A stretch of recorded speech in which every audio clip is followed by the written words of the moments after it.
I stared at the pension portal on my work monitor, my coffee growing cold beside me. The number glowed back at me like a promise. $2,401,117. 10 years of my life, distilled into 7 digits. In exactly 3 days, it would vest. The money would be mine, untouchable, the foundation of a future I had sacrificed everything to build. I allowed myself a rare, private smile, imagining the freedom that number represented. Early retirement. Travel. Maybe finally finishing my degree in literature, something I had abandoned a decade ago to code through endless nights. A sharp knock on my office door shattered the moment. I quickly closed the browser tab and looked up. Julian Thorne, our new chief operating officer, stood in the doorway with a smile that did not reach his eyes. "Patricia," he said smoothly. "Got a minute? I need a quick chat about the Aegis stability reports."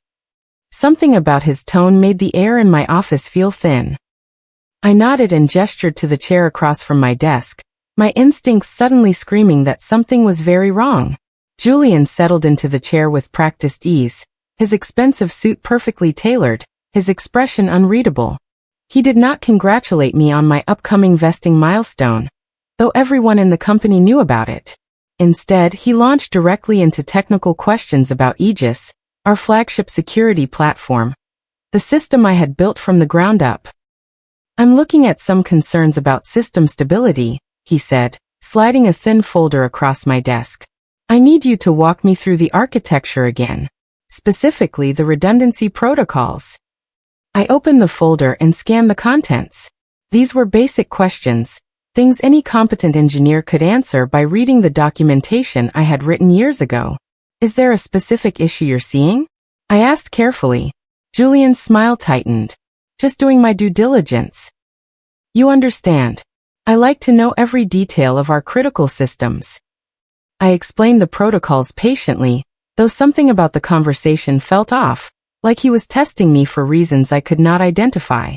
When he finally left 20 minutes later, I sat in silence, staring at the closed door, unable to shake the feeling that I had just been evaluated for something far more significant than my technical knowledge. That night, I could not sleep. I lay in bed, staring at the ceiling, and my mind drifted back 9 years to when I had first started at Crane Dynamics. I was 32, freshly divorced, and desperate to prove myself in a male-dominated industry.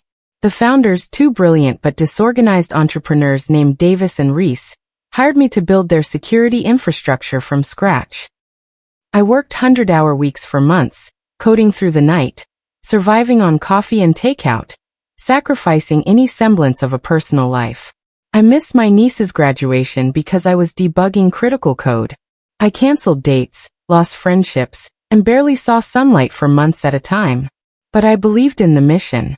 Davis and Reese promised me that my loyalty would be reciprocated, that I was building not just a company but a future for all of us.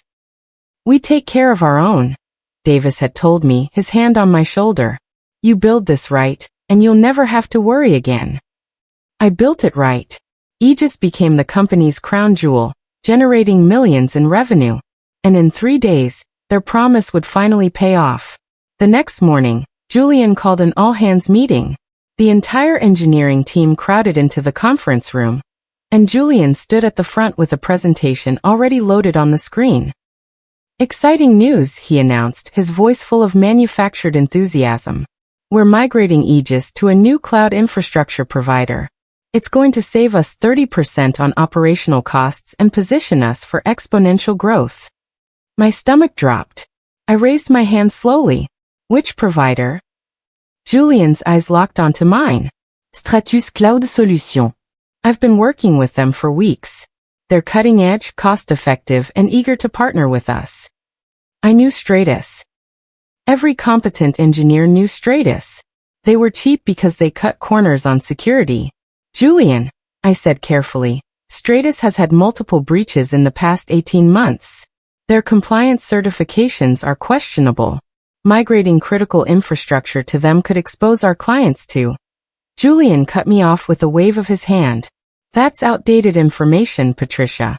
They've overhauled their entire security framework. Your job is to execute the vision, not audit our partnerships." I need you to draft the migration plan. Consider it your top priority. The room was silent. My colleagues stared at their laptops, unwilling to make eye contact. I nodded slowly, my mind already racing through the implications of what he was asking me to do. That evening, I did what I always did when something felt wrong. I researched. I pulled up every piece of publicly available information on Stratus Cloud Solutions. What I found confirmed my worst fears. 3 major data breaches in 13 months. A class action lawsuit from clients whose data had been exposed. Multiple failed audits for industry compliance standards that Crane's contracts explicitly required. This was not just a bad decision, it was a catastrophic one. I drafted a detailed email to Julian, laying out the risks in clear, technical language. I attached links to breach reports, audit failures, and the specific contractual clauses that migrating to Stratus would violate. I kept my tone professional and constructive, offering alternative providers that met our security requirements without the massive cost increase. I hit send at 11 at night and went to bed, confident that Julian would see reason. His reply arrived at 6 in the morning. It was 3 sentences long. Your job is to execute, not audit. This decision comes from the top. Consider this your top priority, effective immediately. I read those words 3 times, my coffee growing cold in my hands, and realized that Julian was not interested in doing things right. He was interested in looking good to the board by cutting costs, regardless of the consequences. The next day, everything shifted. We had our weekly team meeting, and Julian spent the first 15 minutes praising his nephew, Leo, for his innovative thinking on a database optimization problem. I sat in my chair, frozen, as I listened to Julian describe a solution I had implemented 3 weeks earlier. I had documented it, shared it with the team, and trained Leo on it personally. Now Julian was presenting it as Leo's original idea. Leo sat across the table from me, a slight smirk on his face. He knew exactly what he was doing. When the meeting ended, I tried to speak to Julian privately, but he waved me off. Great work to everyone, he said loudly. Let's keep this momentum going. I walked back to my desk, my hands shaking with anger. Around me, my colleagues avoided eye contact. They had seen what happened. They knew it was my work. But no one said anything. That was when I understood. Julian was not just incompetent. He was actively undermining me. And everyone could sense the shift in power. That night, I sat at my kitchen table and opened an encrypted external hard drive I kept in a locked drawer. I had labeled it GB, Gray Box, years ago, a reference to the aviation term for a backup recorder. Inside were organized folders containing every design document, email chain, risk assessment, and system architecture I had ever written for Crane Dynamics. It was my insurance policy, my personal archive of 10 years of work. I had started building it after watching a colleague get fired and lose all credit for her contributions, because the company claimed she had never documented anything. I scrolled through the folders methodically, verifying that everything was current and complete. Then I created a new folder and labeled it Migration. Over the next week, I would document every instruction Julian gave me, every objection I raised, and every risk I identified. If this project failed, and I knew it would, there would be a complete record of exactly who was responsible. 4 days later, Julian summoned me to his office. He closed the door, which immediately set off alarms in my head. Patricia, I have a final critical test for the new system, he said, leaning back in his chair with forced casualness. I need you to run a complete diagnostic using top-level security keys. It has to be done after hours, alone for security purposes. I stared at him. What he was asking violated every security protocol I had written. That violates company policy, I said carefully. All system tests require at least 2 engineers present, and all access is logged and monitored. Julian's smile hardened. I'm aware of the protocols. This is different. I need someone I trust to verify the system integrity before we present to the board. You're the only one with the technical depth to do this properly. It was a trap. Every instinct I had screamed that this was a setup. But I also knew that refusing a direct order from the COO would give him grounds to fire me immediately. I nodded slowly. I'll schedule it for tomorrow night. The next evening, I stayed late as instructed. The office was empty, the hallways dark except for emergency lighting. I logged into the diagnostic system using the top-level keys Julian had provided, and began running the tests. Everything was routine, methodical, exactly the kind of work I had done 1,000 times before. Then, halfway through the diagnostic, a minor alert triggered in the old system. It was nothing critical, a routine notification about a backup process that had queued slightly longer than usual. The system automatically logged it and would resolve it within minutes, exactly as designed. I noted the alert in my test log and continued working. The diagnostic completed successfully, showing no issues with the migration preparation. I documented everything, logged out, and went home, unaware that the single alert I had noted would become the weapon used to destroy me. I did not know it then, but Julian had been waiting for any irregularity, no matter how small, to justify what came next. Vesting day -3. I woke up that morning with a strange sense of anticipation. In 72 hours, the pension would be mine. I dressed with care, a quiet ritual, choosing my best blazer and the necklace my grandmother had given me for luck. I drove to the office, rehearsing in my mind how I would submit my resignation letter the moment the money vested. I would thank them professionally, offer to help with the transition, and then walk away to start the next chapter of my life.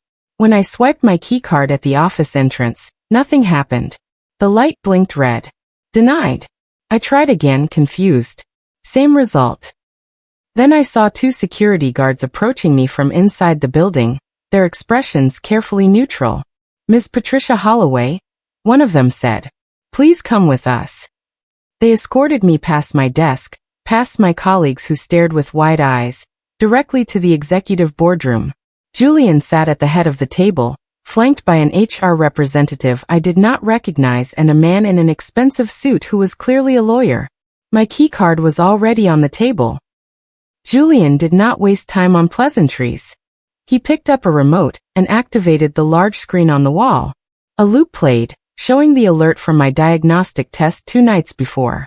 He had blown it up, highlighted it in red, added ominous text overlays labeling it a critical breach. "Patricia," Julian said, his voice cold and formal, "during your unauthorized solo system test, you triggered a critical security breach that compromised client data integrity. This constitutes gross negligence and a violation of company policy." I opened my mouth to respond, but he continued without pause. "Effective immediately, you are terminated for cause. Your pension benefits are nullified under the terms of your employment agreement, which stipulates that termination for gross negligence forfeits all unvested benefits." The HR representative slid a document across the table. It was a severance agreement offering me exactly $0. The lawyer stared at me, waiting for a reaction. I felt like I was drowning, the room tilting around me. 10 years of my life, erased in 10 minutes. And I knew with absolute clarity that this had been planned from the beginning. I said nothing. Not a single word. I sat in that chair and absorbed every sentence of legal jargon, every carefully crafted lie, every document they presented. The HR representative avoided my eyes. Julian maintained his cold, professional mask. The lawyer looked bored. When they finished, I stood slowly, picked up my company laptop from in front of me, and placed it carefully in the center of the table. Then I walked out of that boardroom, down the hallway past my colleagues who pretended to be absorbed in their work, through the lobby, and out into the parking lot. I sat in my car for 20 minutes, staring at the building where I had spent 10 years of my life, and felt absolutely nothing. No tears. No anger. Just a cold, crystalline clarity. This was not a mistake. This was theft. And I was going to make them regret it. At home, I sat in the dark living room for hours. The shock wore off gradually, replaced by something hard and calculating. I was not heartbroken. I was not devastated. I was audited. My mind began sorting through the events of the past months with the same precision I used to debug code. Julian's sudden interest in Aegis. The undermining in meetings. The impossible task designed to violate protocols. The perfectly timed breach That occurred exactly 3 days before my pension vested. Every piece fit together into a clear picture. They had planned this from the moment Julian arrived. They had manufactured a reason to fire me for cause, saving the company $2.4 million. I thought about Leo's smirk. I thought about my colleagues who said nothing. I thought about Davis and Reese, the founders who had promised to take care of me, who had either authorized this or been too weak to stop it. And I realized that my grief was not for the lost money. It was for my own naivety in believing loyalty meant anything to people who only understood profit. I did not apply for jobs. Instead, I powered on my personal computer and opened the gray box. I created a new file and labeled it Project Vest. Then I began building a strategy with the same meticulous attention to detail I had used to build Aegis. My first move was subtle. I opened LinkedIn and searched for a specific name. Eris Kendrick, Chief Technology Officer at Etheron Solutions, Crane's fiercest competitor. Eris and I had crossed paths at industry conferences over the years. We had a mutual professional respect, though we had never worked together. I sent him a connection request with a carefully worded message. Eris, I hope this finds you well. I recently left Crane and would value your perspective on some industry trends. Would you have time for coffee? He accepted within an hour and suggested we meet the following Tuesday. I closed my laptop and allowed myself a small, cold smile. The game had begun. The coffee shop was neutral territory, a busy downtown location where we could speak privately without drawing attention. Eris arrived exactly on time, impeccably dressed, his expression curious. Patricia, he said, shaking my hand warmly. I was surprised to hear you left Crane. I thought you were part of the furniture there. I smiled tightly. The company is making some strategic changes I couldn't support. We sat down and I did not waste time with small talk. I pulled out my tablet and opened a 3-slide presentation I had prepared. I want to show you something. This is Crane's upcoming migration plan for Aegis. And these are the fatal vulnerabilities it creates. For the next 20 minutes, I walked Eris through the technical details of Julian's disastrous plan, explaining exactly how and why it would fail. I showed him the security gaps, the compliance violations, the inevitable client losses. Eris listened in stunned silence, his coffee growing cold. When I finished, he leaned back in his chair and stared at me. Why are you showing me this? I met his eyes steadily. Because I want to work for you. And because I can help Etheron destroy Crane in the marketplace. But I have one non-negotiable condition: complete secrecy. No one can know I'm involved. Eris hired me on the spot. Within a week, I had an office at Etheron with the title of Senior Systems Architect. My salary was competitive, my benefits solid, and most importantly, my role was kept confidential within the company. Officially, I was working on internal infrastructure projects. Unofficially, I was building what I called the Crane Playbook.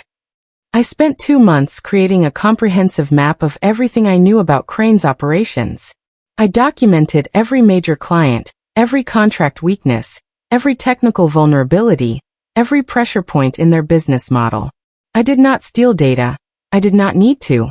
After 10 years building their systems, I knew every detail intimately. I knew which clients were already nervous about security. I knew which contracts had penalty clauses for downtime. I knew exactly how their infrastructure would fail under stress. And I knew that Julian's arrogance would make him predictable. The playbook became my masterpiece, a strategic guide to methodically dismantling the company that had tried to erase me. The first domino fell in December. Using the playbook, I identified Crane's most lucrative client.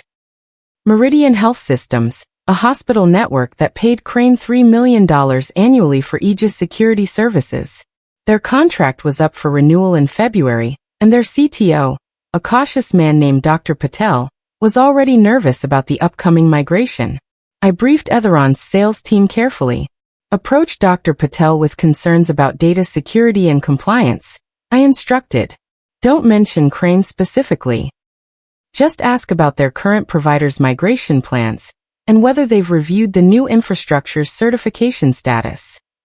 2 weeks later, Etheron's VP of Sales reported back. We met with Meridian. Patel went pale when we mentioned compliance certifications. He called an emergency meeting with Crane the next day. I smiled. Julian would now be facing angry questions from his biggest client, forced to defend a migration plan he did not fully understand. The pressure was building. In January, an anonymous email arrived in the inbox of a financial journalist named Rebecca Howell, who specialized in technology industry investigations. The email contained a carefully curated selection of technical documents, showing that Crane Dynamics had been using non-compliant data servers for Meridian Health Systems, violating federal healthcare privacy regulations. The documents were dated, time-stamped, and irrefutable. They came directly from my gray box archive. Rebecca began digging immediately. She contacted Meridian, who confirmed they had recently raised concerns with Crane about compliance. She reached out to industry experts, who reviewed the documents and confirmed the violations.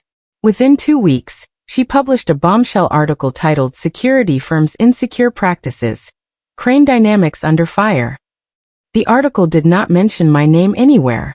It was meticulously sourced, professionally written, and utterly devastating. Crane's stock price dropped 8% in a single day. Julian panicked. I heard through industry contacts that he had instituted emergency lockdowns at Crane, requiring all engineers to sign new non-disclosure agreements and restricting access to sensitive systems. He blamed disgruntled former employees in a company-wide memo and insisted that the journalist's report was based on outdated information from someone with an axe to grind. Then he made exactly the mistake I had predicted he would make. To prove that Crane's systems were stable and secure, he ordered an immediate acceleration of the Aegis migration to Stratus Cloud. The timeline, which had originally been set for April, was now moved to February. My former colleagues, forced to work around the clock, began making frantic posts on private industry forums about the impossible deadlines they were facing. I read those posts from my quiet office at Etheron, and knew that the cascade failure was about to begin. The migration happened on February 14th, Valentine's Day. I was sitting at my desk at Etheron, sipping tea, when the first alert started appearing on the industry monitoring channels I subscribed to. Crane's systems were experiencing outages. Small at first, a few clients reporting slow response times. Then bigger. Complete service interruptions. Data sync failures. Security certificate errors. I pulled up a real-time outage map that tracked Crane's client connections. Over the course of 4 hours, I watched it light up like a Christmas tree. Red dots spread across the screen as client after client lost service. By 6 in the evening, Crane's entire infrastructure was unstable. I picked up my phone and called Etheron's VP of Sales. "It's time," I said simply. "Go after them. All of them." Within hours, Etheron's sales team was reaching out to every Crane client experiencing outages, offering emergency migration services and stability guarantees. By the end of the week, 5 major clients had signed with Etheron. More were in negotiations. Crane was hemorrhaging revenue. In March, a thick package arrived at the Securities and Exchange Commission's Enforcement Division. It was sent anonymously, routed through encrypted channels that could not be traced. Inside was a meticulously organized timeline documenting how Julian Thorne had pressured Crane's engineering team to implement cost-cutting measures that violated industry regulations. The package included email chains showing engineers raising safety concerns that were dismissed, technical reports proving non-compliance, and a detailed analysis linking Julian's decisions to specific client data exposures. Every piece of evidence was verified, dated, and cross-referenced. The narrative was clear.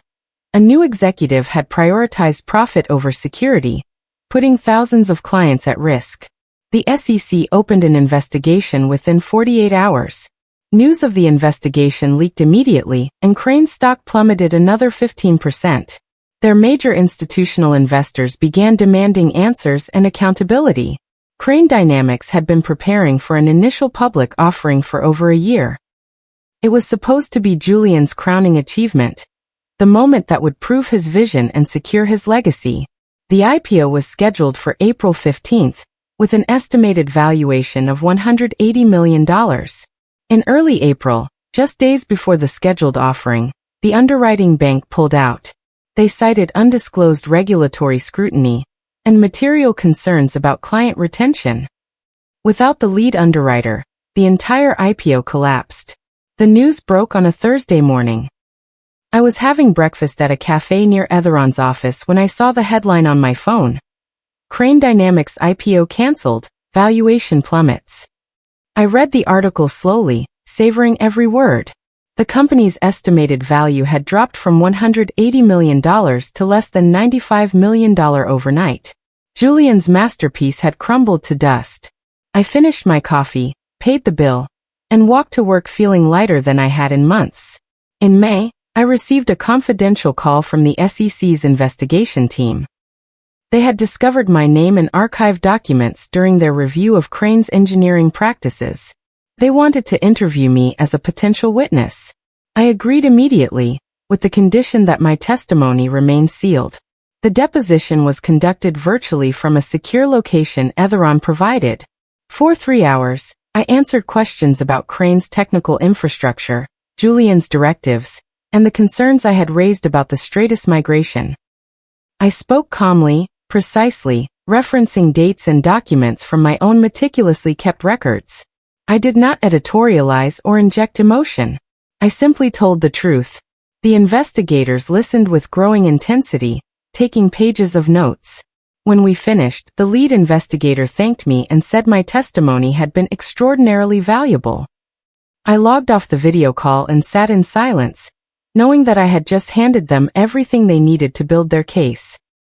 The SEC now had their star witness, and Crane had no idea what was coming. By June, the dam had completely broken. A major law firm filed a class action lawsuit against Crane Dynamics on behalf of shareholders who had been harmed by the company's mismanagement and the canceled IPO. The lawsuit alleged fraud, negligence, and breach of fiduciary duty. The complaint was 90 pages long and devastating in its detail. Reading through it, I recognized sections that had been pulled almost verbatim from the anonymous packages I had sent to journalists and regulators. My gray box archive, my careful documentation, my technical analysis, all of it had been transformed into legal weapons. Crane's board of directors forced Julian to resign in late June. They released a terse statement saying he had stepped down to pursue other opportunities. But everyone in the industry knew the truth. He had been pushed out to save the company from total collapse. Davis and Reese, the founders, were forced to liquidate personal assets to help cover mounting legal fees. The company I had once believed in was imploding from the inside. In early July, Eris called me into his office and closed the door. He slid a report across his desk to me, his expression unreadable. "My analysts put this together," he said quietly. "I thought you should see it." I opened the report and scanned the executive summary. It was a comprehensive financial analysis of Crane's total losses since the migration failure in February. The numbers were staggering. Lost clients, $12 million in annual revenue. Canceled IPO, estimated $45 million in lost valuation. Legal fees and settlements, $8 million in climbing. SEC fines, projected at $6 million. Operational costs from emergency fixes, $3 million. Reputation damage and lost future business, conservatively estimated at $18 million. The total, highlighted at the bottom of the page, read, $22 million in direct and indirect losses. I stared at that number for a long time, feeling nothing but a quiet, cold sense of completion. My pension had been worth $2.4 million. I had cost them nearly 10 times that amount. In August, I received an email to my personal account from an address I did not recognize. The subject line read, "We need to talk." When I opened it, I saw Julian's name at the bottom. The message was long and rambling, clearly written in desperation. He said he had pieced together that I was somehow connected to Crane's troubles. He said I was the only one who truly understands Aegis, and that the company was facing complete collapse without my expertise. He begged me to meet with him, just once, to discuss making things right. At the bottom he had written, "Name your price. I can get you your pension back, doubled or tripled. We need you." I read the email 3 times. Part of me wanted to delete it and never respond. But another part of me, the part that had been quietly orchestrating Crane's destruction for 6 months, wanted closure. I wanted to look him in the eye and make sure he understood exactly what he had done. I replied with 2 words. Where and when? We met at a small cafe in a part of the city neither of us frequented. I arrived early and chose a table in the back corner, where we could speak privately. Julian arrived 10 minutes late, looking like a ghost. His expensive suit hung loose on a frame that had lost weight. His face was drawn, stubbled, with dark circles under his eyes. He sat down across from me without ordering anything. Thank you for coming, he said, his voice hoarse. I know you hate me. I said nothing, just waited. He pulled out a checkbook and set it on the table between us. I can get the board to approve whatever number you write. Your pension, times 10 if that's what it takes. Just come back. Help us fix Aegis. You're the only one who can. I looked at the checkbook, then at his desperate face, and felt absolutely nothing. I let the silence stretch between us for a long moment. Then I leaned forward and spoke for the first time. You didn't fire a loyal employee, Julian. You fired the architect. And when you did that, you activated every failsafe I had ever built into my own life. His eyes widened slightly as my words sank in. I continued, my voice calm and cold. The journalist who exposed your compliance violations? I sent her the documents. The clients who left for Etheron? I told them exactly what questions to ask. The SEC investigation? I gave them a complete roadmap of your negligence. The class action lawsuit? Built on evidence I compiled over 10 years. Julian's face went white. Your total cost is approximately $22 million, I said, my tone as casual as if I were discussing the weather. That's the price of stealing my pension 3 days before it vested. I hope it was worth it. I stood up, gathered my bag and looked down at him one last time. Don't contact me again. Then I walked out of that cafe and never looked back. In the months that followed, I found a strange kind of peace. I donated a significant portion of my Etheron salary to a nonprofit organization that advised employees on pension rights and protected workers from corporate exploitation. I spoke anonymously at industry conferences about the importance of documentation and self-protection in technology careers. My story, carefully anonymized, began circulating in professional circles as a cautionary tale about what happens when companies prioritize short-term savings over employee loyalty. I also started mentoring young engineers, particularly women, teaching them to keep their own gray boxes, to document everything, to never fully trust that loyalty would be reciprocated. One evening, a young woman I was mentoring asked me if I regretted what I had done to Crane. I thought about it honestly before answering. No, I said finally. They taught me that business is war. I just made sure I won. 1 year after my termination, I stood on the construction site of my new home. I had purchased the land with cash, no mortgage, no debt. It was a modest plot overlooking a lake, the kind of place I had always dreamed of but never thought I could afford. The foundation was being poured that day, and I watched the concrete trucks work, feeling a profound sense of satisfaction. My phone buzzed with a news alert. Crane Dynamics settles all lawsuits for undisclosed sum. I clicked on the article and read that the company had agreed to pay out settlements totaling an additional $15 million to avoid further litigation. The total damage I had helped inflict now exceeded $37 million. I looked out at the lake, at the sun setting over the water, and felt completely at peace. I had not just won. I had rebuilt my entire life on the ruins of their betrayal. The quiet architect, the woman they thought they could erase 3 days before her pension vested, had proven that loyalty, when betrayed, transforms into something far more dangerous, a strategic, patient, and utterly unforgiving force. I opened my laptop and checked my bank balance. Then I smiled and got back to work, planning the next chapter of a life they could never take from me again.